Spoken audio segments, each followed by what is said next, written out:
Welcome to chapter 20.1 to 20.2, where we're going to talk about calculating oxidation numbers, redox reactions, and how to balance them.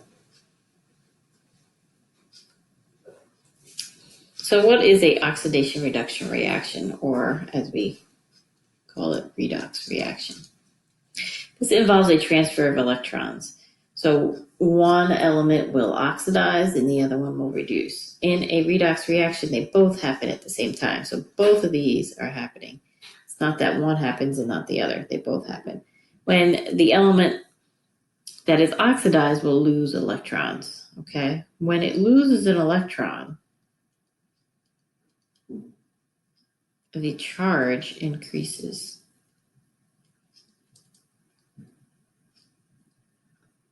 On that element.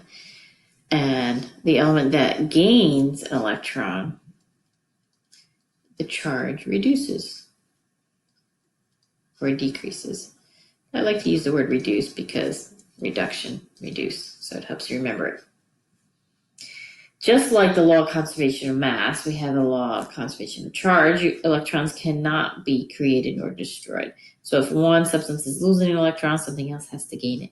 That's why they have to both happen at the same time.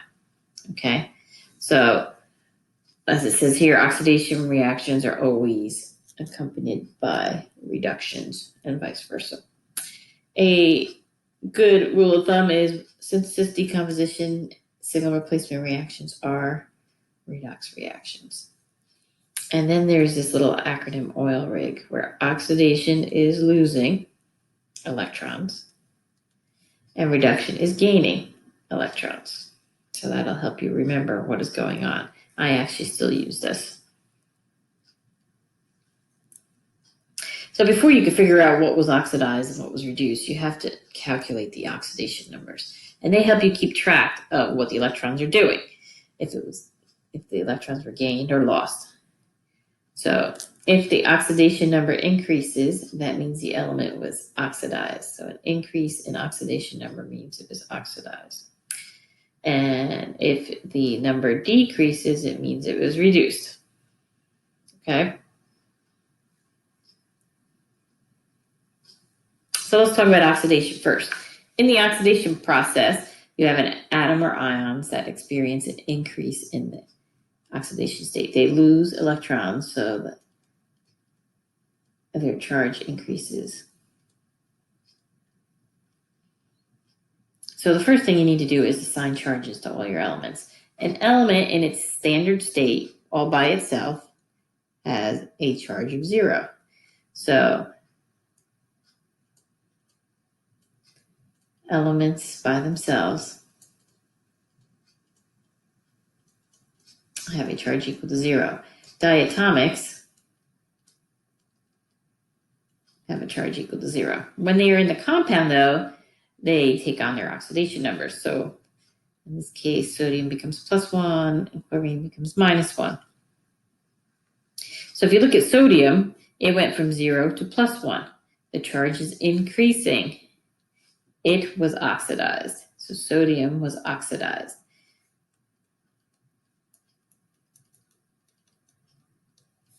If sodium was oxidized, that means chlorine was reduced,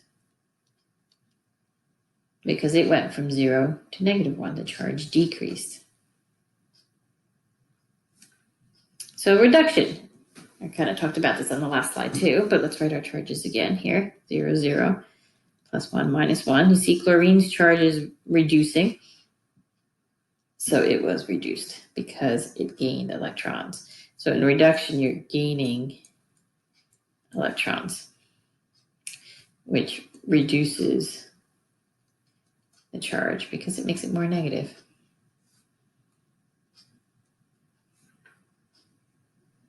So again, in a reaction, you have both of them going on. If something's getting oxidized, the other item must be getting reduced. So if you look here in this diagram here, these are the charges. Sometimes it's easy to know the charges because they're written right there for you. So that's a nice, easy state. But here's zinc all by itself, so it's 0. Here's my diatomic, so it's 0. This says +1 and that says +2. So zinc went from 0 to +2. So it went from 0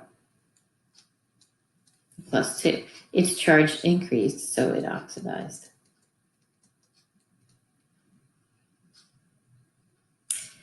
Hydrogen went from +1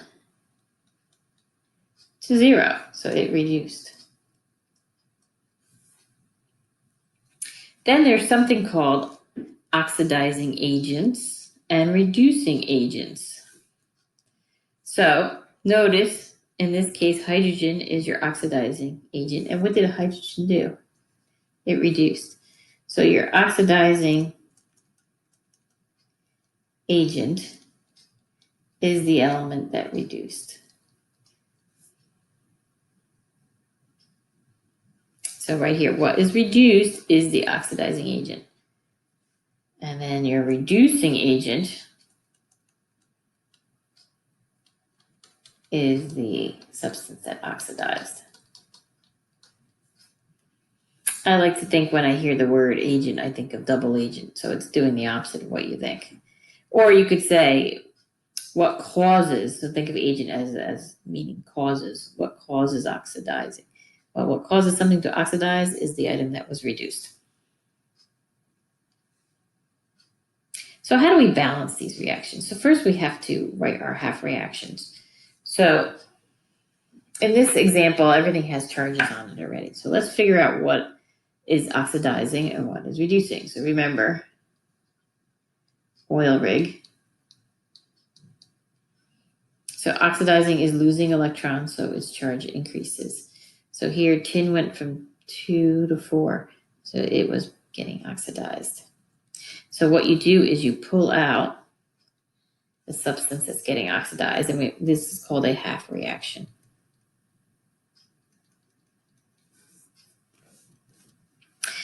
So you write it down, and then you need to balance the charge. The charge has to be the same on both sides of the equation. So here it's +2, and here it is +4. You balance charge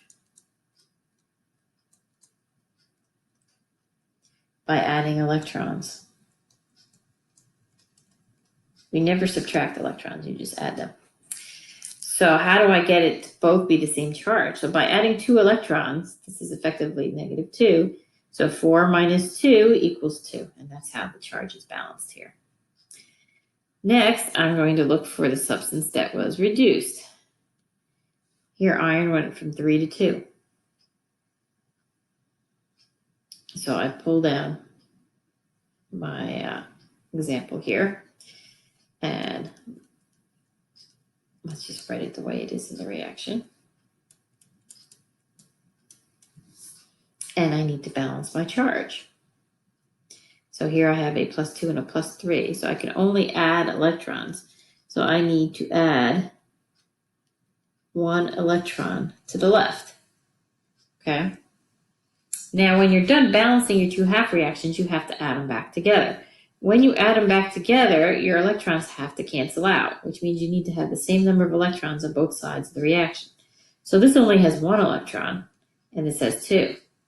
So what you have to do is multiply this whole reaction by 2, and that's what they did here.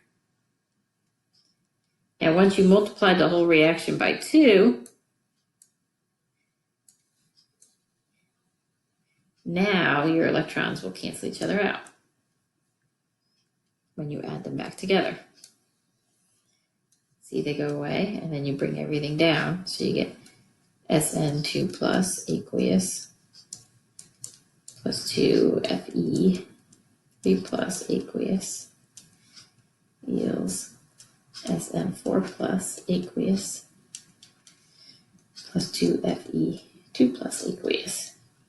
And the states are important. You should always write them.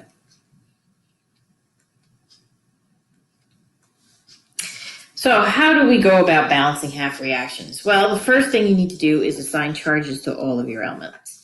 Once you assign your charges, then you need to figure out which element was oxidized and which was reduced. Remember, the oxidizing one, the charge increases, and the reducing one, the charge decreases. So that's why you need to have the charges first. Once you do that, you could separate it into your oxidation and reduction half reactions. Then you need to balance the actual elements. So you balance all the elements that are not oxygen and hydrogen first. After you do that, you'll balance your oxygens by adding water. And we're going to go over an example of this. But by adding water, you're also adding hydrogen. So then you have to balance the hydrogens by adding H+. And the last thing you do is balance the charge by adding electrons. Then you need your electrons to cancel out on both sides, so you might have to multiply. Then you add your two half reactions back together, and if you can, simplify stuff. So let's go over this in an example. So here's our reaction. Mn4 minus C2O4 2 minus yields Mn2 plus CO2. Okay, so the first thing is to assign your oxidation numbers to everything. So I'm going to write it here, and then I'm going to erase it because I'm going to need this later. So I have Mn4 minus. Okay. Oxygen is always -2 unless it's a peroxide. So if oxygen is -2 and there are 4 of them, that means the total charge from my O4 is -8. Mn I don't know. So let's think about it as algebra. X plus 4 oxygens that are all -2 must equal whatever charge is on your substance. Let me say that again. X is the charge of Mn, which I don't know. I have 4 oxygens that are always -2, and all of that has to equal a -1.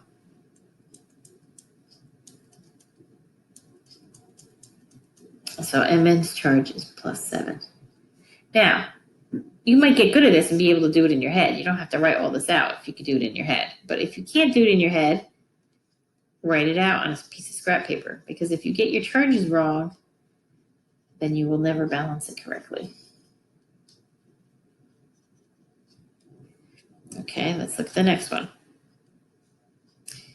C2O4, the whole thing has a -2 charge on it. So I don't know carbon, but there are 2 of them, so I'm going to call that 2x. Plus I have 4 oxygens again that are always -2. And all that has to equal a -2 because that's my charge. So I have 2x minus 8 equals a -2.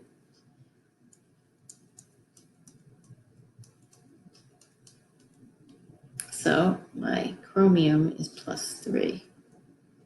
Over here, I'm going to put a -2 over the oxygen and a -2 over the oxygen. Okay, so far so good.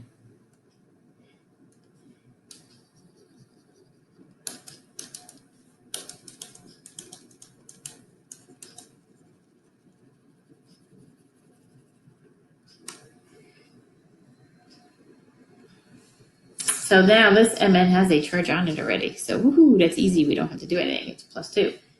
Carbon dioxide. So I don't know my carbon. +2 oxygens, which are -2. Is there a charge on here? No, so that has to equal 0.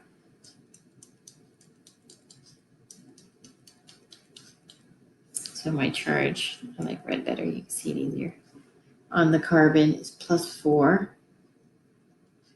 And my oxygen's -2. So now everything has charges written on it. That was step 1. Write the charges. Do you remember what step 2 was? If not, let's go back. Assign charges. We did that. Now it says figure out what was oxidized. So whose charge increased? So Mn went from +7 to +2. That did not increase, that decreased. But carbon went from +3 to +4. So that oxidized. So now you're going to write the compounds that have carbon in it down here. So I did it already. Okay, now we need to balance this, okay? So now that we wrote down what's being oxidized, and then we need to figure out what's being reduced. So you see Mn has a +7 and it's going to a +2. So I wrote all the reducing stuff down here. So the first step when you're balancing is to balance the elements. So I see here I have 2 carbon. I only have 1 carbon on the right, so I put a 2 there. Now that we balance the elements, now we can balance oxygens. So I have 4 oxygens on this side and 4 on this side, so it is balanced. Now I need to balance my charge. The charge over here is -2. My charge over here is 0. So I add 2 electrons, so now I have a -2 on both sides.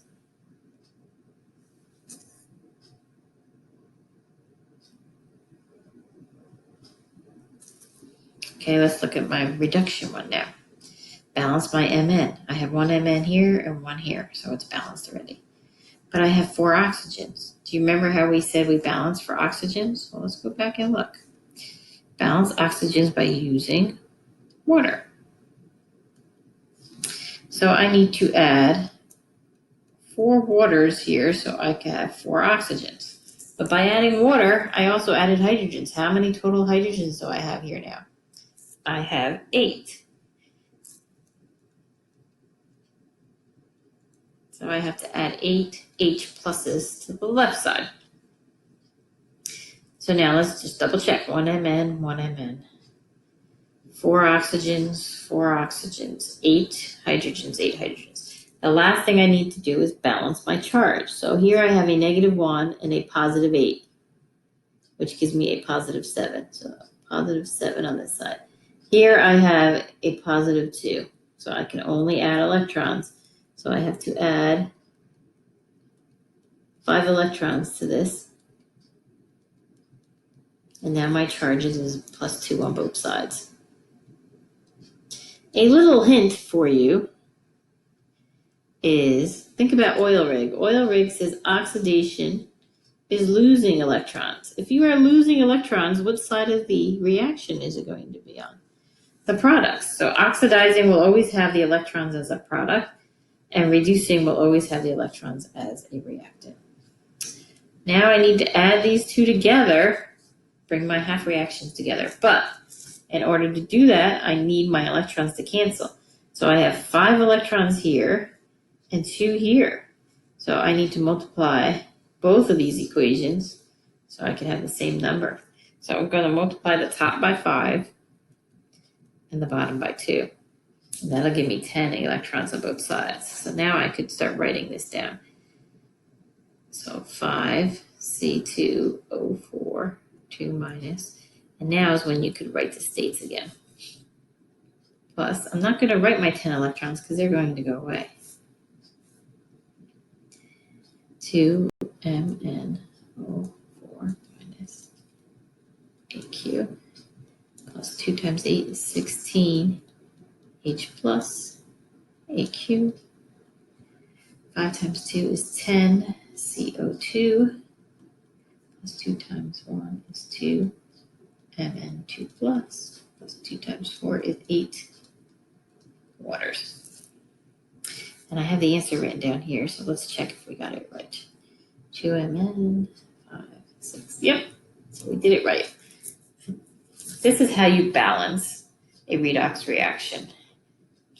And this is called acidic. If you end up having an H plus here, H plus, it means it's acidic. You can also balance these with something called a basic, and that's on the next slide. So balancing in basic solution. You balance it just the same way as you did in an acidic. So I copied the answer from the previous slide right here. But there's one more step. Now you look and see how many H pluses you have. And you're going to add that number of OH minus, because that's for bases, to each side. So I have 16 H pluses, so I'm going to add 16 OH minuses to both sides.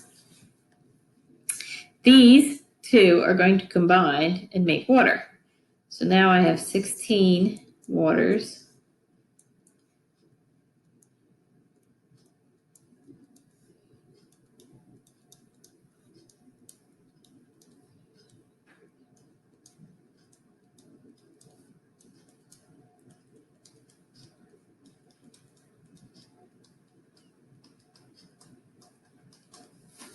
But notice I have water on both sides of my equation. I have water here and here. So what you want to do is bring the waters all to one side. So I'm going to subtract 8 waters from here and then subtract them from here. So I end up with 8 16 minus 8 is 8. 8 waters, and that's a liquid. Now I'm going to add my states. Notice water is not aqueous, it's a liquid. Water dissolved in itself is a pure substance.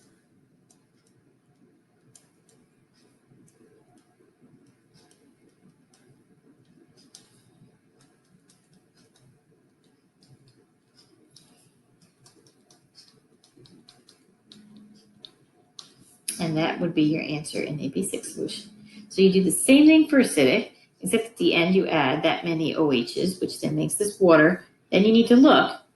And I had 16 on the left and 8 on the right, so I subtracted 8 from both sides. So I got rid of this, and I ended up with 8 waters. So here is your answer. At first, this seems overwhelming because it's a lot of steps, but once you get it, it's actually very satisfying to balance redox reactions. All right, well, that's the end. Talk to you soon.